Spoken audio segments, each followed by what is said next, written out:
Teman-teman yang baru join minta tolong ini ya, bisa isi polling singkat saja. Jadi pertanyaannya apakah pernah punya pengalaman bisnis di bidang ini, jadi pernah dan tidak pernah saja. Ini yang sudah ngisi ada 14 orang, bisa diklik di bagian polls ya, di bawah itu.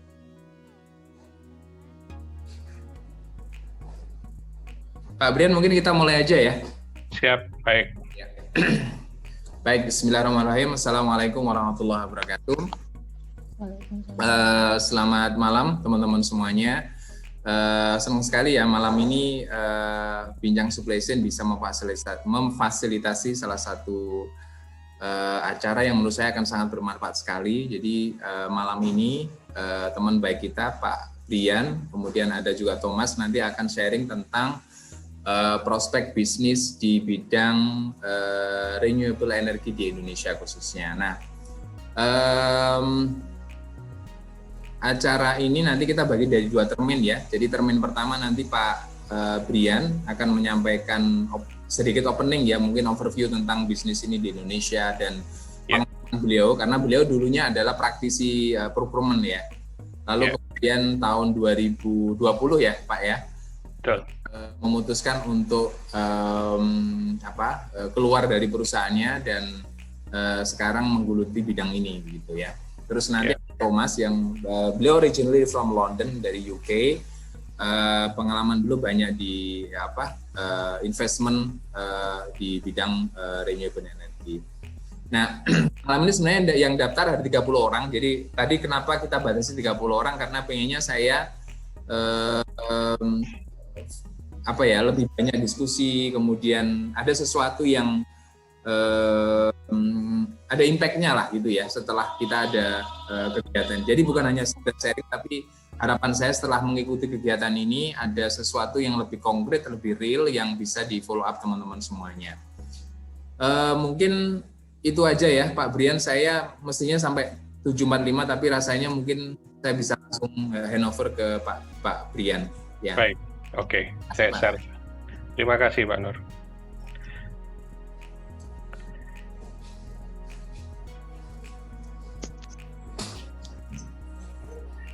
Ya, selamat malam Bapak Ibu sekalian dalam Bincang Supply Chain.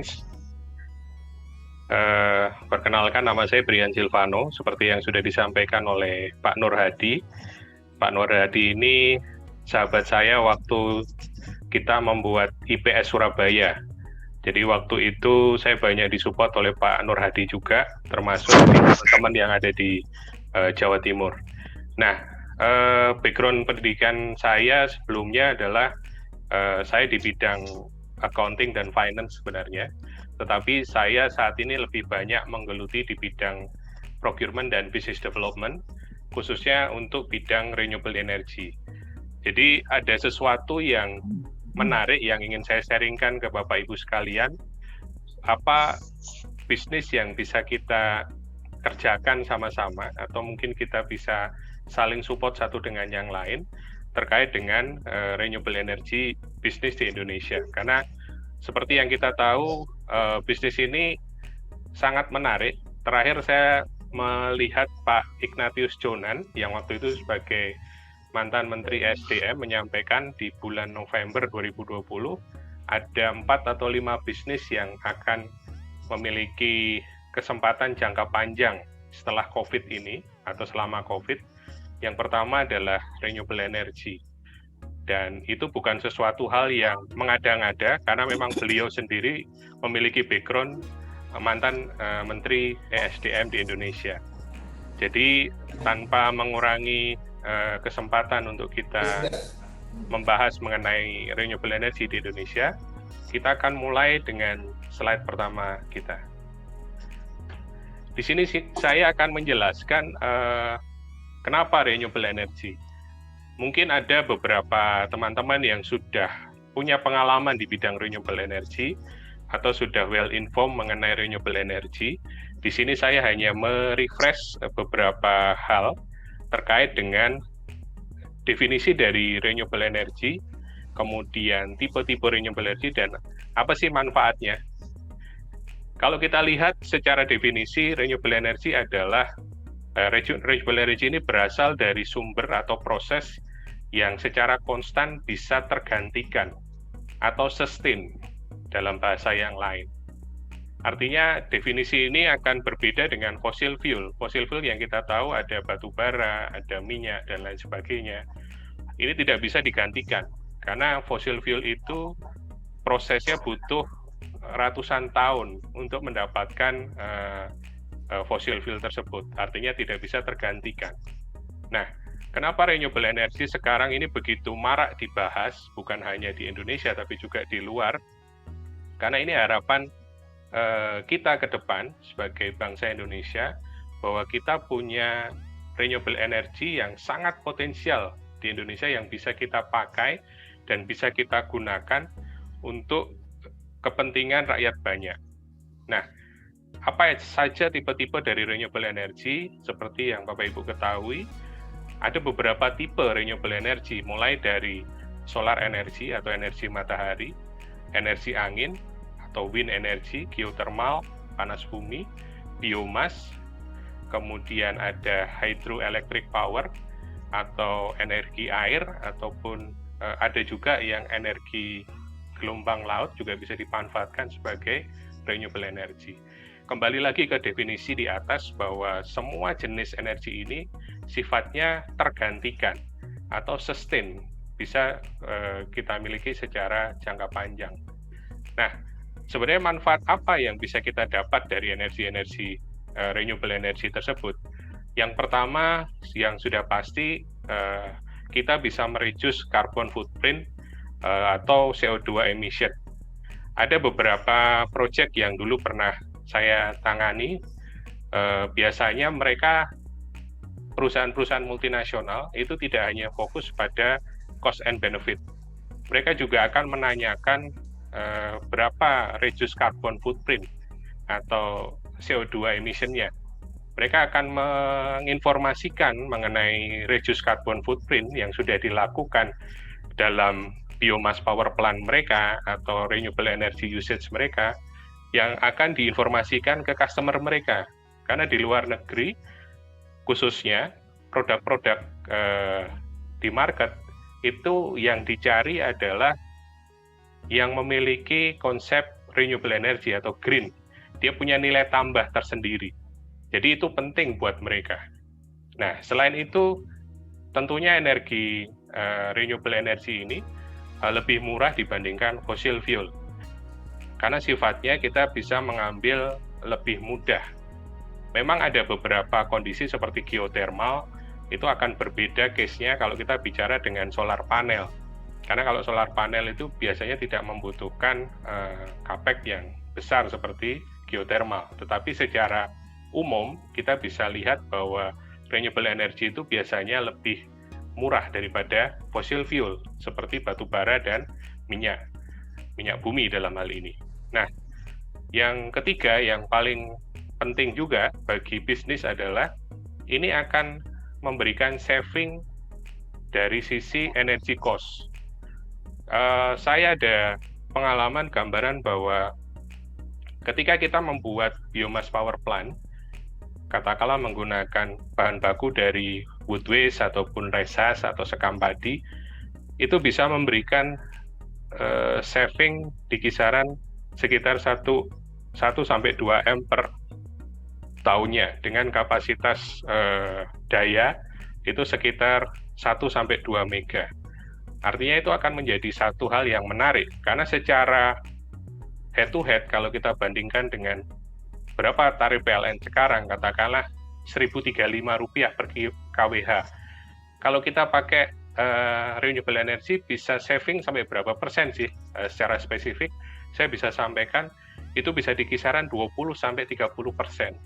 Nah, total 20-30% ini sesuatu yang sangat besar buat industri atau bisnis atau perusahaan manufacturing, terutama dalam mereka melakukan penghematan, merubah fossil fuel mereka menjadi renewable energy. Nah, saya lanjutkan ke slide saya.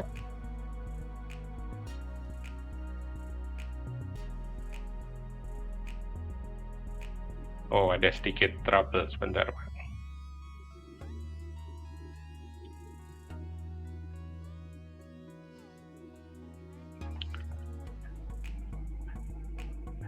Nah, saya lanjutkan slide saya untuk berikutnya, bahwa dari sisi renewable energy di Indonesia, kalau kita perhatikan, kita punya potensi renewable energy yang sangat besar. Saya ambil datanya dari Indonesia Energy Outlook tahun 2019, itu totalnya sekitar 442 gigawatt, artinya itu untuk power plant, untuk listrik. Kalau kita bicara listrik, itu belum termasuk kalau itu hanya dipakai uap panasnya saja, tidak sampai dipakai untuk menjadi listrik. Karena uap panas juga dipakai dalam proses industri atau bisnis untuk proses produksi mereka juga, compare terhadap CNG misal.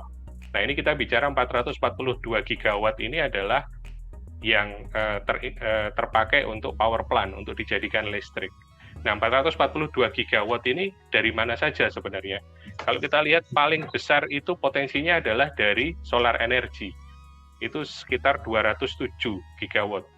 Itu hampir separuhnya dari total potensi renewable energy di Indonesia. Nah, sisanya kita bisa lihat ada dari hydro yang dari air, itu posisi kedua, kemudian wind, biomass, geothermal, dan ocean energy. Nah, berbicara mengenai renewable energy, lebih khusus di Indonesia, tentunya kita harus mengerti mengenai policy yang ada. Yang pertama, kita tahu bahwa Indonesia saat ini punya target bauran energi atau renewable energy mix, targetnya di tahun 2025 itu adalah 23%, dan di tahun 2050 adalah 31%. Nah, tapi sampai dengan tahun 2020 kemarin, berdasarkan data yang saya peroleh dari Kementerian ESDM, kita hanya baru mencapai 11,31%. Artinya masih cukup jauh untuk mencapai 23%, karena targetnya di 2025. Nah, sementara target di tahun 2020 sendiri adalah 13,4% yang sudah dicanangkan oleh ESDM. Artinya pencapaian aktual tahun 2020 itu sedikit di bawah target yang ditetapkan.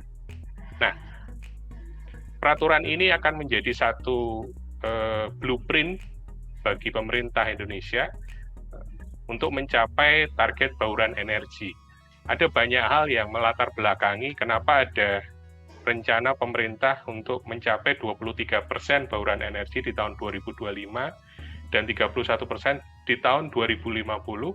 Ceritanya cukup panjang, Bapak Ibu. Asal-muasalnya itu kita bisa lihat dari Paris Agreement. Paris Agreement berbicara mengenai global warming yang disepakati oleh seluruh negara, dan mereka akan mengimplementasikan kebijakan renewable energy ini untuk mengurangi impact dari global warming di masing-masing negara. Nah, di Indonesia dibuat di dalam aturan pemerintah nomor 79 tahun 2014 yang tadi sudah saya sebutkan, targetnya adalah 23% tahun 2025 dan 30% tahun 2050. Nah, di samping peraturan pemerintah nomor 79 tahun 2014, saat ini kita juga punya peraturan dari Kementerian ESDM khususnya, itu nomor 50 tahun 2017, itu salah satunya mengatur mengenai regulasi mengenai tarif. Nah, tadi saya sempat diskusi dengan salah satu peserta bahwa sebelum tahun 2017, kebijakannya berbeda, artinya lebih menarik bagi investor. Dan begitu ada aturan ini keluar, akhirnya banyak investor yang menahan diri untuk investasi di renewable energy di Indonesia. Sehingga sampai dengan saat ini kita masih menunggu ada satu aturan terbaru yang akan ditandatangani oleh Presiden, yaitu di peraturan Presiden, tingkatannya lebih tinggi. Kalau sebelumnya adalah peraturan tingkat menteri, itu akan digantikan dengan peraturan Presiden, di mana harusnya itu sudah diketok palu atau sudah ditandatangani di tahun 2020. Tapi entah karena sesuatu dan lain hal, peraturan Presiden ini mengalami kemunduran sampai dengan tahun 2021. Harapan kita di kuartal 1 tahun 2021, pemerintah sudah menandatangani dan meresmikan undang-undang atau peraturan presiden yang terbaru yang mengatur mengenai renewable energy. Nah, saya sedikit meng-highlight ada beberapa topik yang menarik sebenarnya, tapi karena di sini kita lebih banyak belajar mengenai kondisi renewable energy Indonesia, yang paling banyak diangkat berbicara mengenai tarif. Nah, tarif ini di peraturan presiden nantinya itu ada 3 konsep tarif yang akan diterapkan dalam renewable energy di Indonesia. Yang pertama, feed-in tarif gradually, berkesinambungan, itu untuk pembangkit listrik di bawah 5 MW. Jadi ada PLTM pembangkit listrik tenaga biomas, tenaga hydro, dan lain sebagainya yang di bawah 5 MW, tarifnya sudah ditentukan, tidak ada negosiasi. Artinya itu sudah menjadi dasar tarifnya. Kemudian yang di atas 5 MW itu ditentukan yang tertinggi, harga tertinggi. Terus ada juga konsep tarifnya adalah kesepakatan bersama dengan pihak PLN. Karena mungkin itu suatu teknologi yang baru atau berkaitan dengan lokasi dan lain sebagainya. Itu perlu kesepakatan bersama dengan PLN. Nah, berikutnya saya mulai masuk ke dalam bisnis renewable energy itu yang harus diperhatikan apa aja sih sebenarnya. Kalau kita lihat stakeholder dari bisnis renewable energy ini cukup banyak Bapak Ibu. Mulai dari project owner, kontraktor, investor, regulator, dan society atau masyarakat. Kalau kita bicara project owner, ini biasanya mereka yang punya project atau mereka yang punya pabrik atau mereka punya izin terhadap pengelolaan renewable energy mereka. Entah itu pembangkit listrik tenaga air, atau kalau saya kasih contoh tadi pembangkit listrik tenaga biomas. Nah, ini yang disebut sebagai project owner. Nah, sebagai gambaran pihak swasta yang sudah menerapkan pembangkit listrik tenaga biomas, yang mungkin Bapak Ibu bisa search nanti di Google, itu adalah Buyung Putra Sembada salah satunya. Buyung Putra Sembada ini adalah penggilingan atau pabrik beras besar di Palembang, pusatnya di Sumatera. Mereka punya waste sekam atau reshas itu jumlahnya sangat besar. Dan sekam ini bagi pabrik beras itu adalah side product atau waste product. Dan penanganan waste product ini cukup besar biayanya Bapak Ibu kalau hanya sekedar dibuang. Nah, dengan adanya kemajuan teknologi di bidang renewable energy, mereka bisa memanfaatkan sekam ini menjadi fuel untuk menghasilkan listrik. Jadi mereka membangun yang namanya pembangkit listrik tenaga biomas, dan mereka pakai untuk keperluan sendiri, bukan untuk diperjualbelikan. Jadi yang saya lihat kemarin kapasitasnya sudah sampai di 3 MW, cukup besar. Nah, itu sebagai contoh Buyung Putra sebagai project owner. Nah, terus ada juga yang namanya kontraktor. Project owner bisa juga merangkap sebagai kontraktor. Artinya, dia yang akan melakukan pengerjaan, desain, kemudian structuring atau konstruksi dari power plant-nya mereka. Atau bisa jadi kontraktor ini adalah pihak yang terpisah, bukan menjadi satu dengan project owner. Nah, biasanya dari pihak kontraktor, ini mereka memiliki teknologi. Artinya mereka memiliki kemampuan dalam hal teknologi pembangkit listrik tenaga biomas. Dan biasanya project owner akan menggandeng kontraktor karena mereka memiliki teknologi tersebut. Sementara dari pihak project owner, yang mereka punya adalah CAPEX dan OPEX tentunya. Nah, berikutnya ada juga pihak investor. Apa? Nah, untuk investor sendiri, ini biasanya mereka akan lebih banyak fokus untuk mendanai proyek ini, dan mereka bisa mendatangkan dari luar ataupun dari dalam Indonesia. Nah, biasanya project owner pun kalau mereka punya dana, mereka bisa jadi satu fungsi antara project owner, kontraktor, ataupun investor. Tapi biasanya ada beberapa proyek renewable energy yang terpisah. Investornya terpisah, kontraktornya terpisah, project owner-nya terpisah. Nah, berikutnya ada regulator, seperti yang kita bahas tadi, pemerintah di sini adalah regulator. Mereka akan menetapkan kebijakan-kebijakan, polisinya seperti apa. Nah, yang berikutnya adalah society atau masyarakat. Tentunya mereka berharap ada satu lingkungan yang aman dengan penggunaan biomas. Karena ada beberapa isu yang mungkin pernah kita baca di berita mengenai biodiesel ya.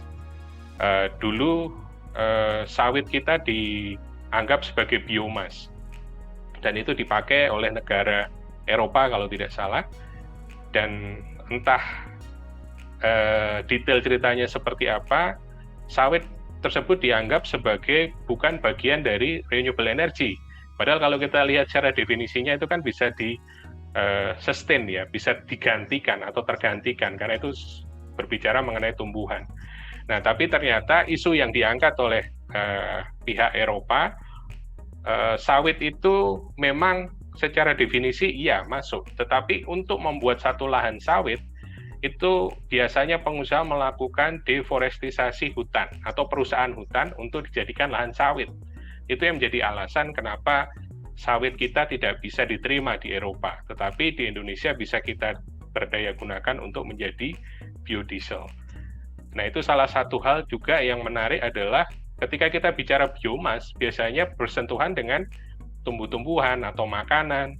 Seperti yang saya sharingkan tadi, ada sekam padi, ada wood waste, dan ada limbah-limbah dari pertanian. Nah, harapannya jangan sampai biomas ini yang berasal dari katakanlah tumbuh-tumbuhan yang berhubungan dengan makanan masyarakat setempat, itu kita pakai untuk renewable energy biomas, tetapi masyarakat tidak bisa mendapatkan makanan. Nah, itu juga menjadi concern penting dari beberapa klien, dari perusahaan-perusahaan multinasional. Mereka minta biasanya para kontraktor yang mengerjakan proyek biomasnya mereka itu harus mengisi satu form bahwa mereka tidak melakukan perusahaan ataupun tidak mengganggu kestabilan kebutuhan makanan di lokasi masyarakat setempat. Nah, berikutnya saya berikan gambaran seperti yang saya sampaikan tadi, Bapak Ibu, di dalam stakeholder renewable energy atau energi terbarukan ini, itu ada banyak pihak, ada sekitar 5 pihak. Nah, biasanya konsep bisnis yang diajukan oleh masing-masing kontraktor ataupun pihak yang melakukan kerjasama dengan project owner, itu ada macam-macam bentuknya. Di sini saya coba rangkum yang umum digunakan. Ada istilah direct purchase, ada istilah BOO, ada istilah BOOT, dan ada istilah juga BOT. Ini saya berikan satu summary besarnya saja Bapak Ibu untuk gambaran bahwa di dalam project renewable energy itu melibatkan project owner, kontraktor, investor. Setidaknya 3 pihak itu yang terlibat, ditambah regulator dari pemerintah. Nah, di dalam suatu proyek, biasanya proyeknya nilainya cukup besar. Sebagai contoh, kalau kita bicara membangun pembangkit listrik tenaga biomas, itu kurang lebih capex yang dibutuhkan itu sekitar 1 million USD atau sekitar 14 miliar rupiah. Kalau kita bicara kurs 14.000. Artinya itu suatu nilai capex yang cukup besar. Nah, biasanya kalau perusahaan-perusahaan besar, seperti yang saya ceritakan tadi, beberapa klien, mereka memang punya capex. Berarti nggak ada masalah kalau mereka melakukan yang namanya direct purchase. Direct purchase di sini artinya adalah beli putus, Bapak Ibu. Artinya dari pihak project owner, beli ke pihak kontraktor, dari sisi design and machine only. Artinya tidak termasuk instalasi dan operasional. Nah, ini biasanya akan menjadi opsi yang terakhir, karena biasanya mereka ada kendala dari sisi pendanaan, dari sisi capex.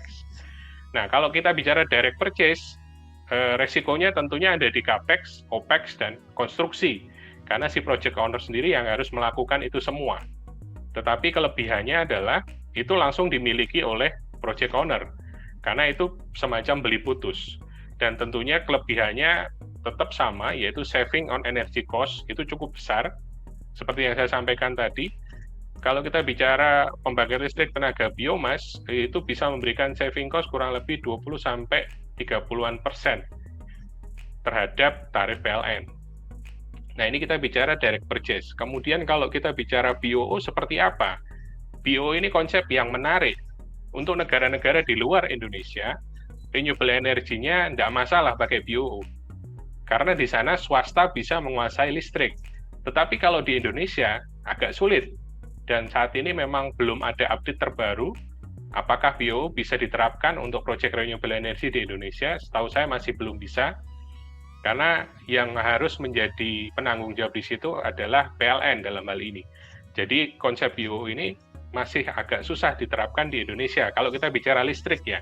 Tetapi kalau kita bicara uap panas, konsep BOO ini sudah dilakukan oleh beberapa perusahaan asing yang ada di Indonesia dan mereka punya kerjasama dengan beberapa klien. Mereka bisa melakukan konsep BOO.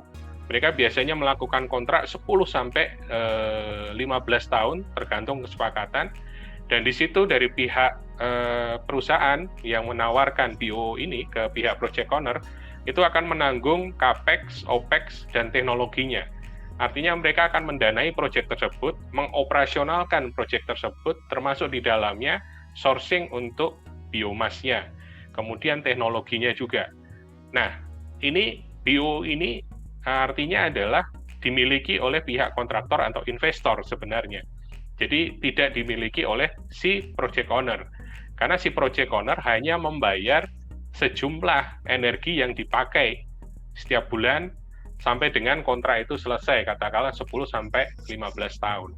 Nah, tergantung ketika di akhir tahun kontrak, katakanlah 10 tahun, memang disepakati di awal bahwa itu akan ditransfer ke pihak project owner, maka akan terjadi suatu transfer aset. Nah, BOOT atau Build, Own, Operate, and Transfer ini biasanya adalah skema yang disetujui oleh pemerintah di Indonesia, di mana pengusaha-pengusaha renewable energy ini akan menerapkan bisnis renewable energy di Indonesia, biasanya dengan pemerintah, tentunya dengan PLN. Jadi ada satu masa transfer ke pihak PLN atas aset-aset yang mereka bangun, baik itu hydro atau mini hydro atau apapun PLTBM yang sifatnya mensuplai listrik keluar. Nah, ada beberapa perusahaan seperti yang saya ceritakan tadi, Buyung Putra, itu dia tidak menjual listriknya keluar, tetapi hanya dipakai internal. Nah, ini akan banyak diskusi kalau kita bicara seandainya kita mau jual listrik dari biomas, ada berapa perizinan yang harus kita lalui. Karena kita harus mengurus yang namanya IUPTL atau IPP, dan itu cukup panjang prosesnya. Jadi saya melihat bahwa BOOT dengan PLN untuk mengenerate supply listrik ke PLN ini perizinannya cukup kompleks sebenarnya Bapak Ibu. Nah, ada juga yang sistemnya BOT, Build, Operate, and Transfer. Hampir mirip dengan BOT, tapi biasanya lebih pendek daripada BOT, dan untuk BOT ataupun BOT, at the end, untuk BOT itu masuk ke project owner, sama halnya dengan BOT, itu juga akan dimiliki oleh owner ketika sudah operasional. Nah, Bapak Ibu, banyak hal yang bisa kita lihat peluangnya tadi seperti yang saya sampaikan, stakeholder-nya tadi. Terus bagaimana posisi kita kalau kita memang masih baru tentang renewable energy? Saya sarankan adalah Bapak Ibu bisa melakukan networking dengan siapapun juga. Bapak Ibu bisa menjadi mediator, misal ada satu proyek yang menarik, Bapak Ibu bisa sampaikan ke pihak investor, dan pihak investor juga biasanya akan sangat berterima kasih karena mendapatkan proyek-proyek yang menarik. Itu salah satu hal yang bisa Bapak Ibu lakukan, membangun networking, informasi mengenai renewable energy business ini, bisa dilihat dari sisi renewable energy jenis biomas, ataupun hydro, ataupun solar panel yang cukup populer saat ini, apapun bisa. Nah, berikutnya 2 slide terakhir saya memberikan satu gambaran singkat perusahaan yang sudah memberikan renewable energy business yang sudah berjalan. Salah satunya adalah Infoliant. Ini mereka punya proyek di hampir Asia Tenggara, termasuk di Indonesia sendiri. Mereka memiliki lebih dari 300 site saat ini, dan mereka sudah menginstal itu. Mereka bisa melakukannya di rooftop, floating, di surface water atau di tanah ataupun di carport. Jadi banyak yang bisa kita install untuk solar panel ini. Nah, ada beberapa hal yang menarik mengenai solar panel. Biasanya ada beberapa perbedaan antara solar panel on-grid dan off-grid. Kalau Bapak Ibu tahu, on-grid ini artinya adalah energi listrik kita masih tergantung dengan pihak PLN kalau kita bicara di Indonesia. Karena ini sebenarnya masih sifatnya hanya mengurangi tagihan kita saja. Tapi kalau kita bicara off-grid, artinya 100% itu menggunakan tenaga solar panel. Dan itu biasanya biayanya lebih mahal, karena kita harus invest baterainya untuk penyimpanan. Nah, ini yang membedakan antara solar panel yang on-grid dan off-grid. Nah, rata-rata kalau di Indonesia masih menggunakan on-grid, karena lebih murah dan lebih mudah, dan sebenarnya ada banyak hal yang bisa kita diskusikan. Apakah memang benar menguntungkan atau tidak? Nah, itu sesuatu yang nanti bisa kita tindak lanjuti untuk kita bahas kembali. Nah, Infoliant juga memberikan satu bentuk bisnis biomass power generation. Kalau Bapak Ibu lihat di dalam slide saya yang terakhir ini, mereka sudah menerapkannya untuk di Garden Bay, Singapura. Mereka menerapkan biomass power generation untuk menghasilkan 3 energi atau 3 cogeneration. Artinya ada 3 energi yang dihasilkan. Di situ kalau kita lihat ada steam, kapasitinya 9,5, thermal, uap panas 5,4 megawatt, kemudian uap dingin 675 kW. Nah, ini adalah salah satu bentuk aplikasi biomass power generation yang bisa kita terapkan, tidak hanya outputnya berupa listrik, tapi bisa juga uap panas ataupun uap dingin, tergantung kebutuhan kita seperti apa. Nah, itu terakhir slide dari saya, Bapak Ibu sekalian. Dan nanti setelah sesi dari Thomas, kita bisa sharing, kita bisa diskusi, tanya jawab. Dan untuk selanjutnya saya kembalikan ke Pak Nur Hadi, jam 8:02, Pak. Saya agak molor sedikit, Pak. Terima kasih. Ya. Baik, terima kasih Pak Brian. Paparannya menarik sekali ya, membuka wawasan kita tentang bisnis ini khususnya di Indonesia. Nanti teman-teman kalau ada pertanyaan boleh ditulis dulu di chat. Nanti akan kita bahas mulai jam 8.30 ya. Selanjutnya kita akan masuk ke termin yang kedua. Nanti ada paparan dari Thomas selama 30 menit ke depan. I hand over to you, Thomas. Okay, I'll start sharing the screen. No problem. Yeah, sure.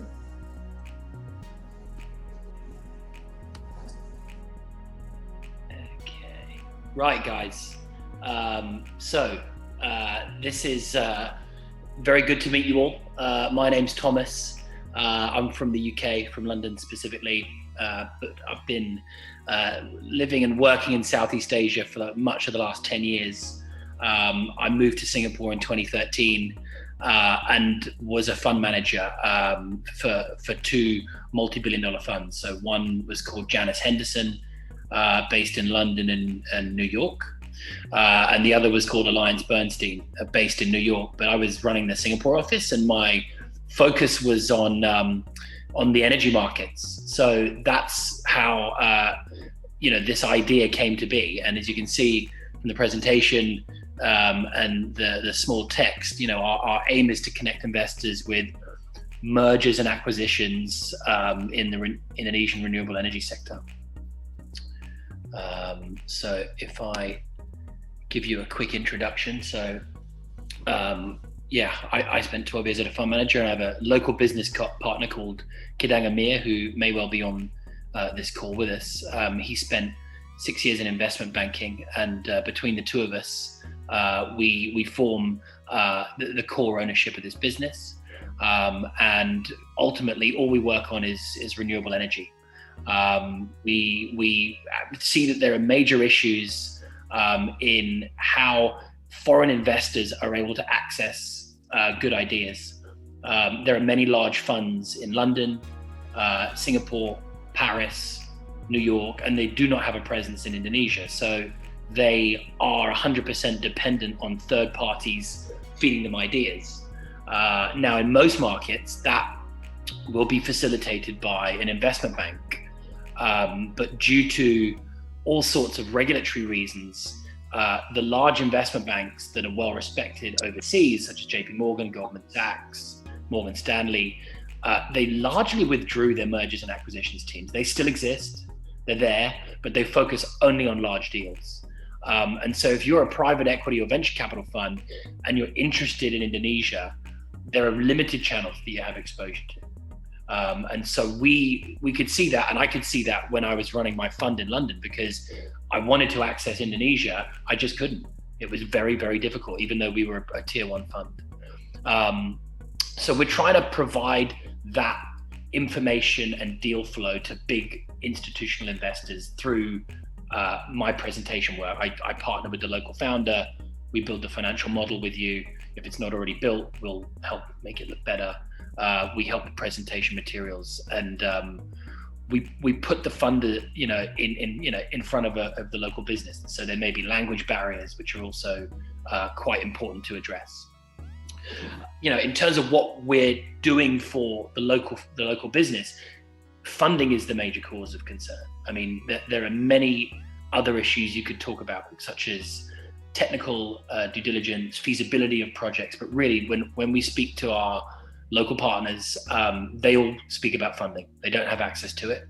And so we are there to try and provide access to it by our foreign investor partners. So what's all the excitement about? So Pat Bryant was very clear, although I don't quite speak Bahasa, I could certainly see that he was mentioning the term 23% of energy mix coming from renewable energy sources by 2025. Now, that a lot of people talk about that number, but what does it actually mean?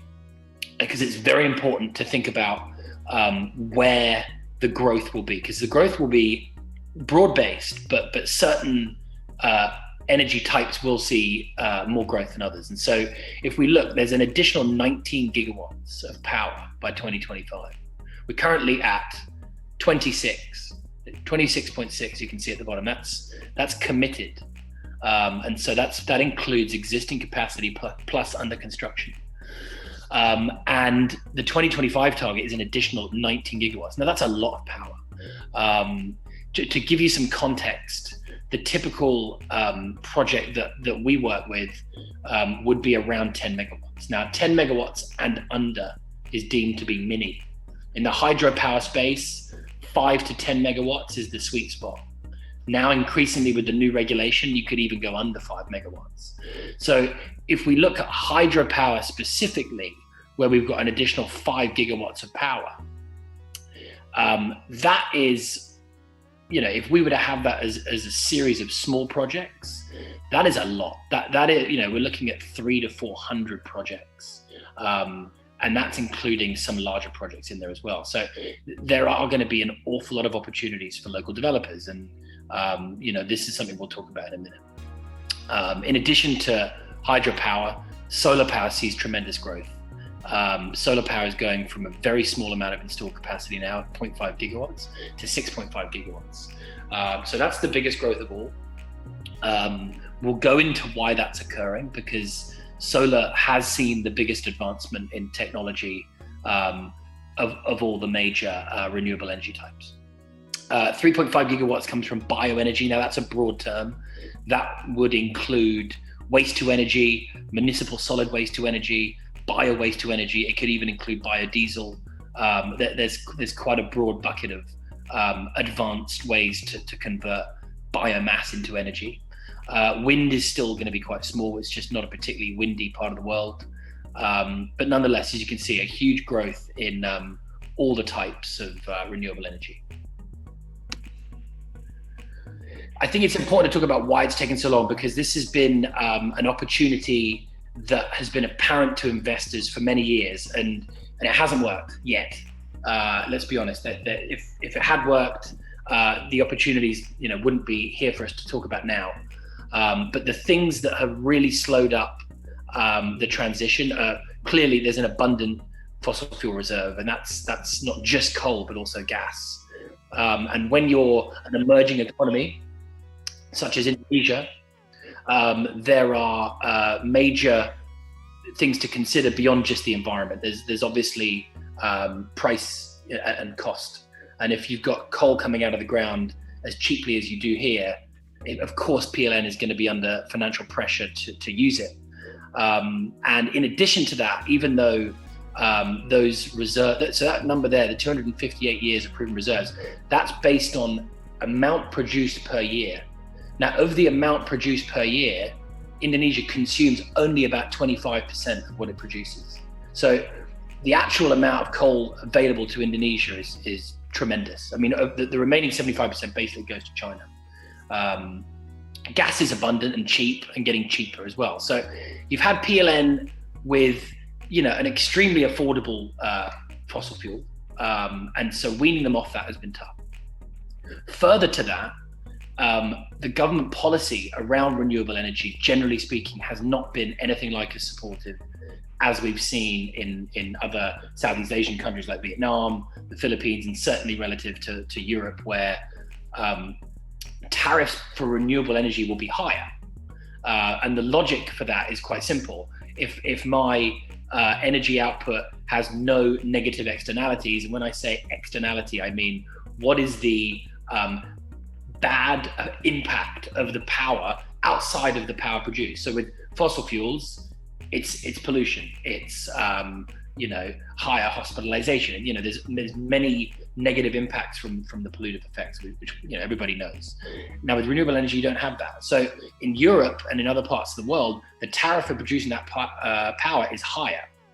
In Indonesia, it's capped usually at 85% of the BPP, which is the national average price. So you'll actually pay less for renewable sources than you will for coal or gas. And so for foreign investors, that's just not an attractive proposition. And policy is being reformed to try and fix that. Pat Bryant also earlier on was talking a bit about BOOT. Now this has a major impact on the bankability of a PPA.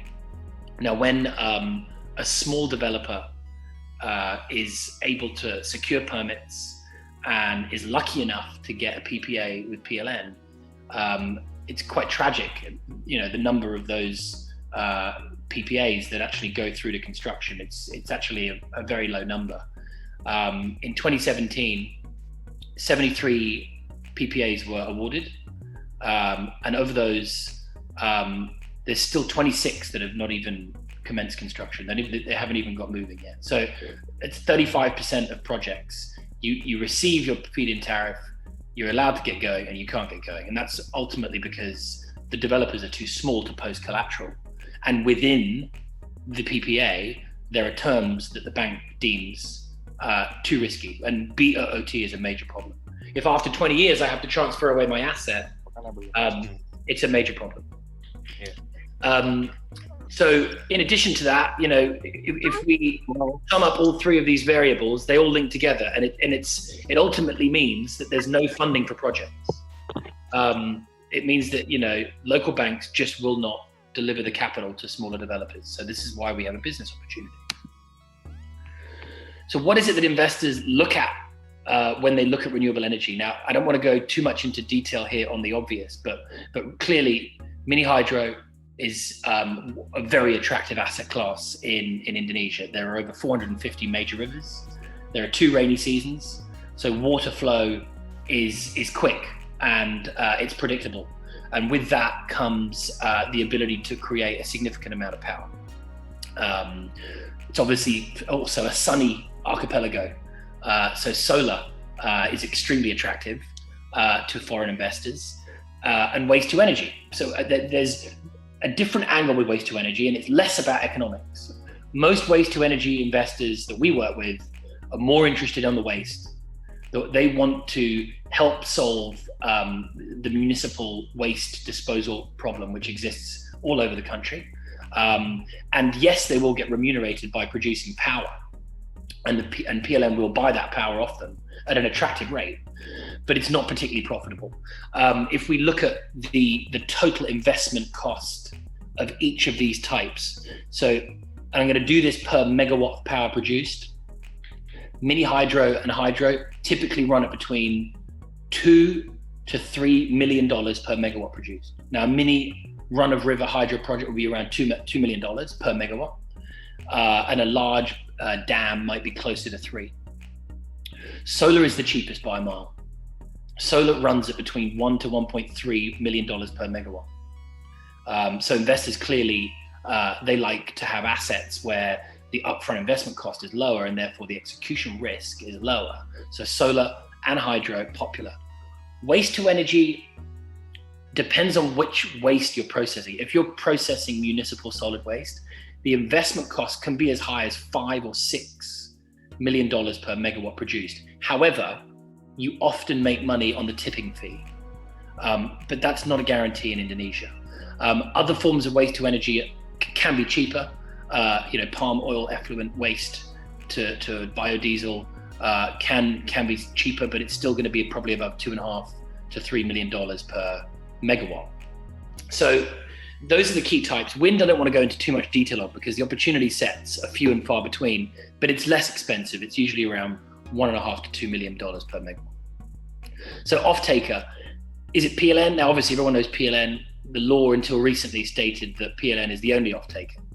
However, recent reforms and drafts have made it possible for businesses, or developers to sell power to corporates directly. And that's a very attractive market for investors. Investors, even with PLN reform, remain somewhat cautious around how PLN interacts with IPPs. So the more risk averse of the foreign investors that I work with prefer corporate PPAs or off-grid. And the off-grid could be rural electrification. So in many parts of Indonesia, particularly East Nusa Tenggara, parts of Kalimantan, they're still not fully electrified. They're still on diesel generators, which are extremely expensive. And so there are a number of projects which are out there, which are taking these villages off diesel generators and onto wind or hydro or solar, typically solar and wind combined. And that's an attractive proposition for investors because there's less PLN off-taker risk. Stage your project. This is a very key consideration. So we obviously have pre-feasibility study, which is very early stage. The land may have been identified, but we're still well on the way to getting permits. Many permits will not exist in pre-FS. This is typically where large investors will participate in large projects. When I say large projects, this would be a project over 100 megawatts. To get a foreign investor to participate in a pre-feasibility study, normal or small project is very difficult because, quite frankly, there are an abundance of opportunities further down the line. Feasibility study is a very good time to be getting involved in a project if it's medium size. So for a project between 10 to 50 megawatts, if the feasibility study has been done, the investor will be very interested because at that point in time, it's quite quick to move forward with your formal application or what they call DPT. So DPT is, in my opinion, the best opportunity set because DPT allows projects to benefit from any upcoming reform. Now, the biggest incentive for investors at the moment is that they believe there's reform. Now, if they want to benefit from those reforms, DPT will benefit first because these projects all have their permits secured. They've been pre-cleared by PLN. They're just awaiting their tender bid or their direct negotiation, depends on the size of the project. PPA is also attractive, but it depends on the terminology, it depends on the tariff. There are many PPAs that were issued in 2015, 2016 that had very poor tariffs and investors aren't interested.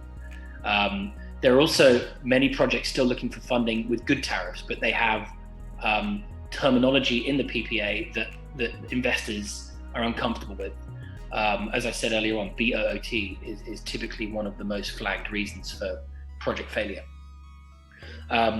We have many projects that are signed up with Indo investors at PPA stage. We believe that even with some of the negative terminology in the PPAs, we can still get them funding, and we have a number of investors doing due diligence on such projects right now. Finally, operational projects have already completed construction and they're already producing power.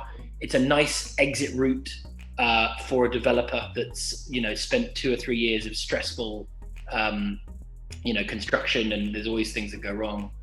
There are investors that will acquire assets that are already producing cash flow because the yield is good, quite frankly. You're usually looking at a unlevered IRR of around 11 to 15%. Now in Europe, interest rates are 0. So that's still a very good carry, as they call it, the carry trade, that's cool. Project size. So smaller projects are favored by the new regulation. Smaller projects are also favored by investors. Unfortunately, the foreign ownership limit is 49%, usually under 10 megawatts. There are ways to get around this without breaking the law. It's totally legal, but usually it's done through a nominee company, and Indo Investors provides that service. So Indo Investors is both a PMA, which is foreign ownership eligible, as well as PT, which is thanks to my local partner. So we do offer foreigners the ability to have effective ownership above 49%. Location, well, clearly some islands already have abundant electricity supply. Java is one of them. I mean, there are still renewable energy opportunities in Java, but if we look forward 10 years or even 20 years, which is the terminology and the term period that we need to consider here, the capital city, they intend to move to Kalimantan. Now, quite how much of an impact that has on the population, I don't know. But what we do know is that there's a lot of new projects coming online. So Java is possible for investors, for certain. It's just slightly more complex. Certainly for very large scale hydropower, 100 megawatts or above, we wouldn't recommend investors to get too involved in Java. Kalimantan looks great. East Nusa Tenggara, brilliant. Parts of Sumatra still look very, very good for hydro.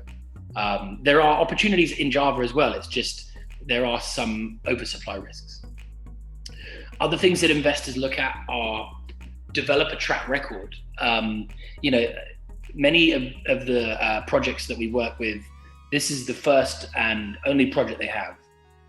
And so from a passive investor angle, now there's 2 types of investor. I want to clarify that before the next slide I talk about investor types, but I need to clarify now that investors can either be passive, and that's purely financial, they're providing the capital, or they can be strategic. Now, usually the strategic investors that we work with will want to be heavily involved in the engineering, the feasibility work.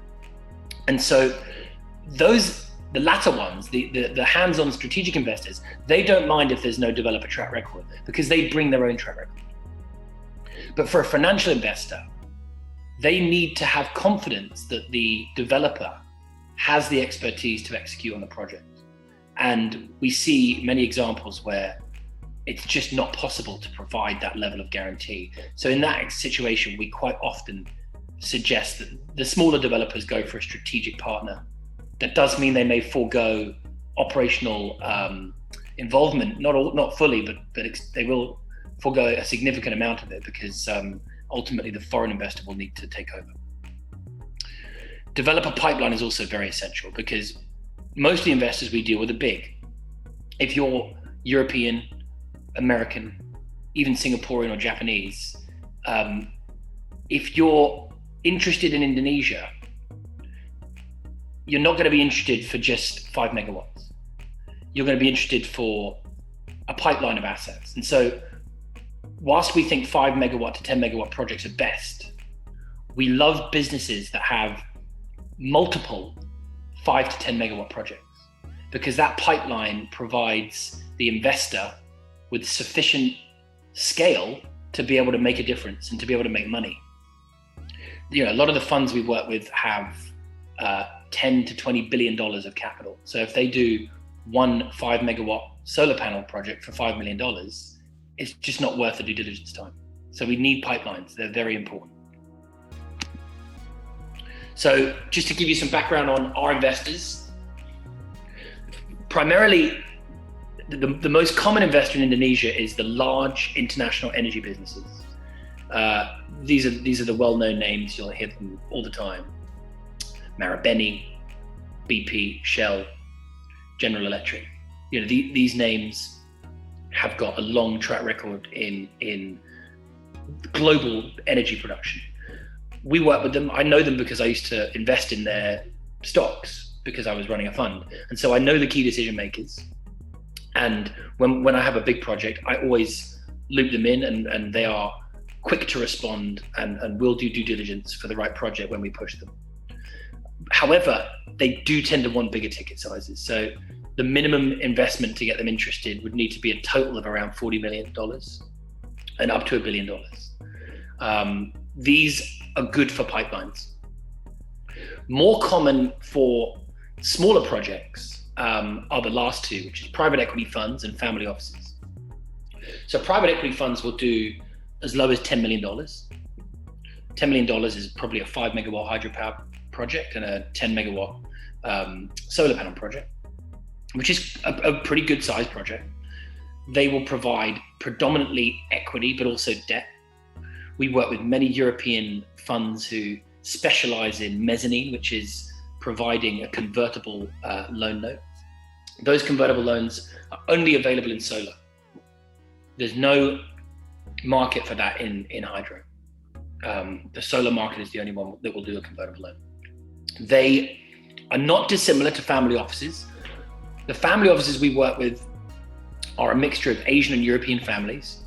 Some of the most prominent names, if we were to disclose, you know, where that money is ultimately coming from, the names are famous. They will go into smaller ticket sizes. So they will go as low as 5 million, and they may go up to 25 million. This is one of the most exciting areas because family offices generally have not accessed Indonesia. That they are now getting interested and they are starting to move. But for us, most of our excitement comes from private equity and family offices because most of the clients that we deal with here in Indonesia have never even heard of these funds. So yeah, I mean, I've tried to disclose as much as I can there in a relatively short period of time.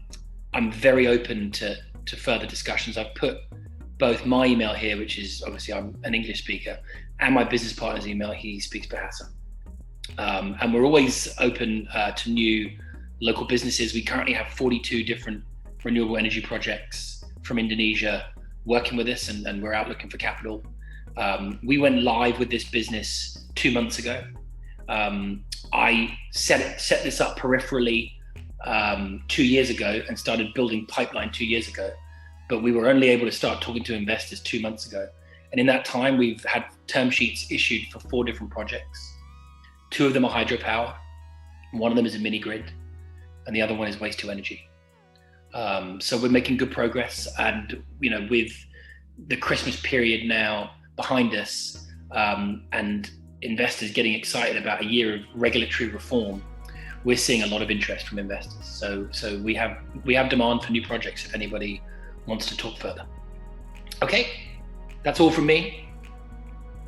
I'm going to stop sharing. Okay, thank you, Thomas. No problem.